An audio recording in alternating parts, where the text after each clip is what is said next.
So hello everyone, welcome to EduTap and welcome to the session of JAP AFM YouTube series जहाँ पे हम cover करते हैं important topics under 10 minutes. Today we will continue with module B chapter 13 that is preparation of final accounts. अगर आपने पिछली classes नहीं देखी हैं तो पहले जाके आप पिछली classes देखेंगे and then you will continue with the current class. So first is preparation of final accounts. Final accounts क्या होता है? देखो पहले हमें समझ statement, financial financial statement. क्या है Financial basically? statement क्या है? So a financial statement basically shows company's money, where a company's money comes from and where it went and where it is now. कोई भी अगर कंपनी का पैसा है, वो कहाँ से आया है, कहाँ जा रहा है और अभी कहाँ है, ये कौन दिखाता है हमें? Balance sheet, income statement and cash flow statement. तो ये फाइनेंशियल स्टेटमेंट है जो हमें next is preparation of financial accounts में पहले आपका आता है कि आपको ट्रायल बैलेंस कैसे प्रिपेयर करना है at the end of account and then you will continue with adjustment entries. Adjustment entries, depreciation entries, closing entries आप पास करोगे। फिर आप बनाओगे trading and PNL account and balance sheet. तो लास्ट में आप क्या बनाते हो? Trading account, PNL account and finally balance sheet जो आपकी फाइनेंशियल पोजीशन शो करती है। Now what are adjustment entries?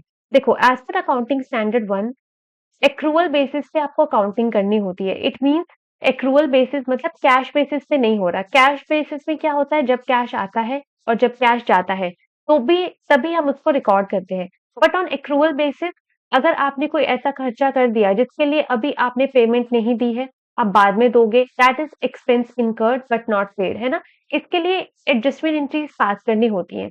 तो कोई भी अगर एक्सपेंसेस है जो आपने कर दिया है बट अभी तक उसको पे नहीं किया, या कोई ऐसी इनकम है आपकी जो आनी है बट अभी तक आई नहीं है, इन सब के लिए हम एडजस्टमेंट एंट्रीज पास करते हैं ताकि हमें एक्चुअल फाइनेंशियल पोजीशन पता चले किसी भी फर्म की। तो इसमें कौन कौन से केसेस आते हैं?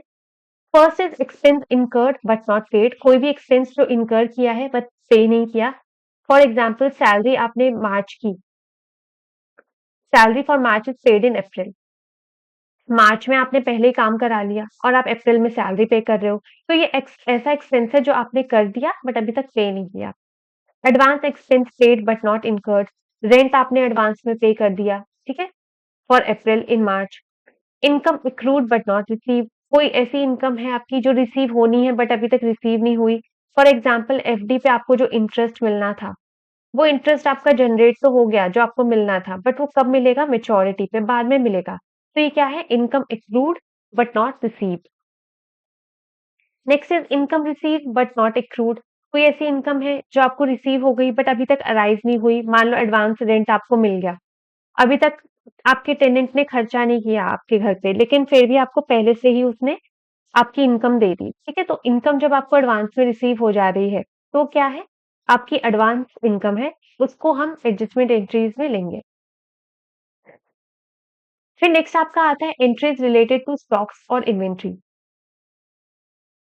अगर हमें ग्रॉस प्रॉफिट फाइंड करना है तो what is the formula? Sales less cost of goods sold, इसको हम सीओजीएस भी कहते हैं। सीओजीएस का अब क्या फॉर्मूला है? Value of opening stock less closing stock plus expenses plus purchases, ठीक है? इन्वेंट्री वैल्यूएशन के लिए हम 3 मेथड्स फॉलो करते हैं। First in first out, that is FIFO, last in first out, LIFO, and then weighted average cost method.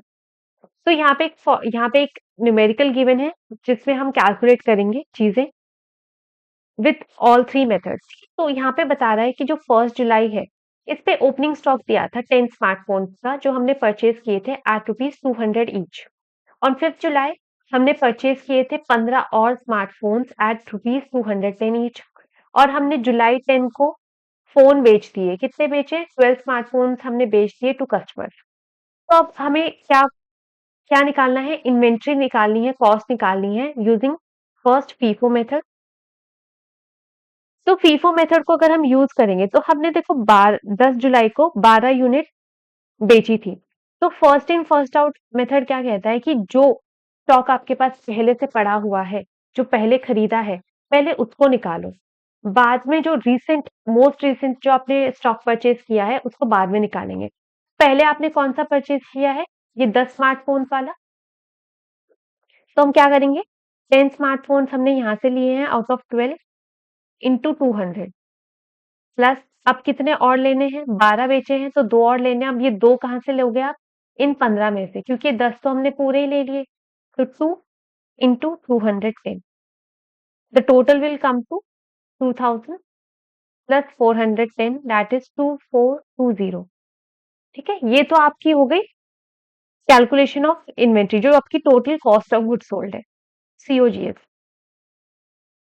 और अब आप क्या निकालेंगे? रिमेनिंग इन्वेंट्री कितनी है?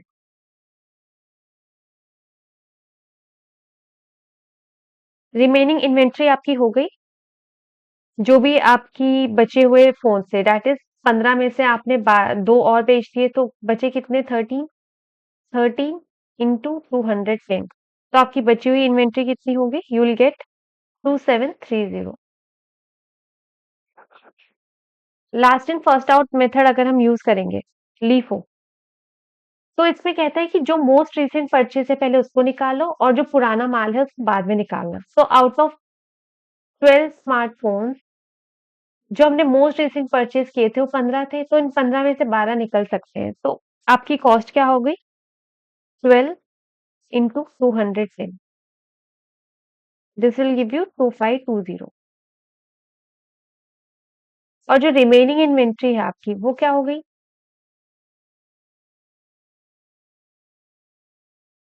इसमें से 3 फोन बचे, 3 इंटू 210, प्लस ये 10 फोन जो बचे हुए हैं आपके, 10 इंटू 200, तो 610 plus 2000, sorry 630 plus 2000, this will give you 2630। ठीक है, ये हो गया आपका लीफो। अब आता है weighted average cost. Weighted average cost में क्या होगा आपका? कि जो भी आपका स्टॉक है उसकी वेटेड एवरेज कॉस्ट निकालनी है। मतलब 10 स्मार्टफोन जो आपने पहले खरीदे थे इंटू 200, प्लस 15 स्मार्टफोन जो आपने बाद में खरीदे थे into 210, divide by total smartphone कितने हैं? 10 प्लस 15, दैट इज 25। तो ये कितना आ जाएगा आपका कैलकुलेट करके? This will give you average cost of 206, right. तो अब आपने बेचे कितने हैं? 12 स्मार्टफोन बेचे हैं, तो 12 into 206, this will give you 2472।